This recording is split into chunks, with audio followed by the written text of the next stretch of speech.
terakhir kan Vicky bilang amanat jagain anaknya. Dia sih udah nggak mikirin kerjaan atau apapun, yang penting anaknya. Nanti ya ini kan baru tadi nih dia, maksudnya eksekusi tanda kutipnya, maksudnya dari kepolisian langsung mungkin dibawa ke kejaksaan atau apa, aku juga kurang begitu paham sih. Ya tapi kita ikutin prosedurnya aja sih. Tadi Vicky belum, nggak bisa gue hubungin lagi ya. Nanti mungkin sambil kita menunggu, kalau bisa dijenguk pasti kita kesana. Vicky tipe orang yang tanggung jawab banget sama keluarga. Dan dia tuh family oriented ya. Aku tahu gimana Vicky kerjanya sampai tidur cuma 2 jam, 3 jam. Ya apa yang namanya, mengapresiasi aja dengan cara kerja dia yang seperti itu untuk keluarganya.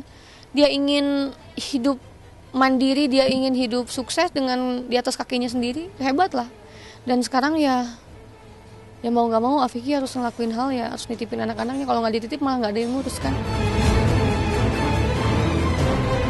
Shock banget dengar kabarnya. Awalnya memang gak percaya, mungkin ini masih proses kali jadi saksi dan segala macam. Aku masih berpikiran, masih bisa diselesaikan secara keluargaan. Dan memang Vicky gak pernah cerita masalah ini. Dan mungkin dari pihak yang lain pun nyangkanya Janet tahu tentang hal ini gitu kan. Enggak sama sekali, karena semasa aku deket sama Vicky ya kita gak pernah ngobrolin orang, gak pernah ngomongin bahas orang. Yang aku bahas adalah bagaimana caranya kita bisa saling support, itu aja. Keluarga dan anak-anaknya dikasih ketabahan, kekuatan, Vicky juga mudah-mudahan diberikan kekuatan, ketabahan untuk menjalani ini semua. Ya gue doain dia deh supaya bisa kuat jalan, tapi gue tahu dia kuat gitu sih. Mungkin cobaannya belum habis kali ya untuk Vicky. Selalu dikasih cobaan. Biasanya manusia kalau dikasih cobaan berarti manusia yang kuat.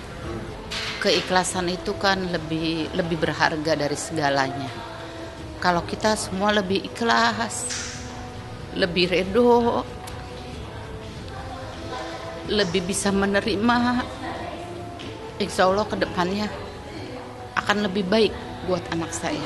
Buat Vicky harus lebih kuat. Ini belum apa-apa cobaan ini.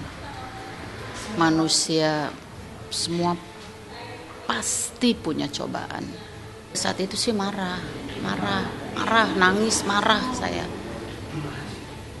Kok anak saya pasangannya seperti itu, tega ya gitu.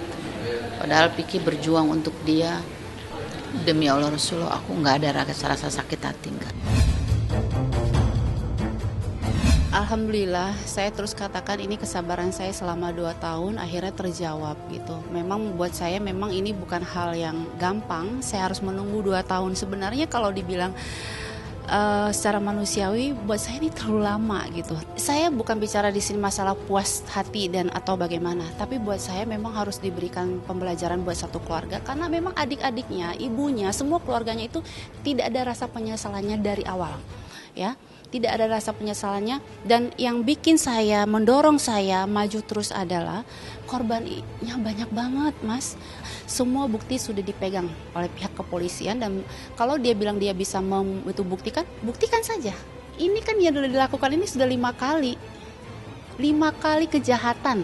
Penangguhan ini kalau diberikan lucu. Walaupun kata dia sebagai warga negara punya hak minta penangguhan. Pak pengacara harus tahu, klien Anda ini 5 kali masuk penjara. Kalau Anda mengerti hukum, mungkin Anda pelajari itu. Masih punya hak nggak dia? Ini prosedur ya, hukum yang ada di Indonesia.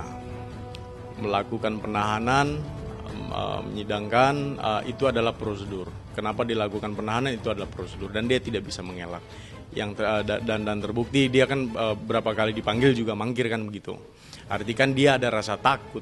Kalau dia bener kan dia juga datang di baik-baik, dia buktikan semuanya.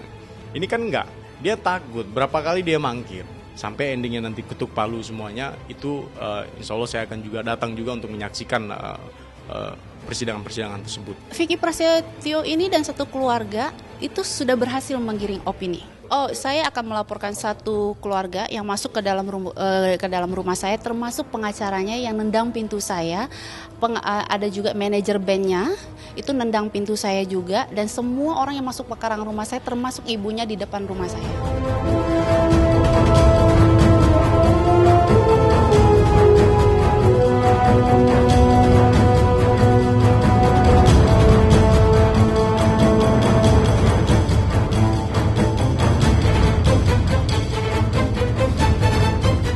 Jadi jangan lupa untuk subscribe Cumi Cumi.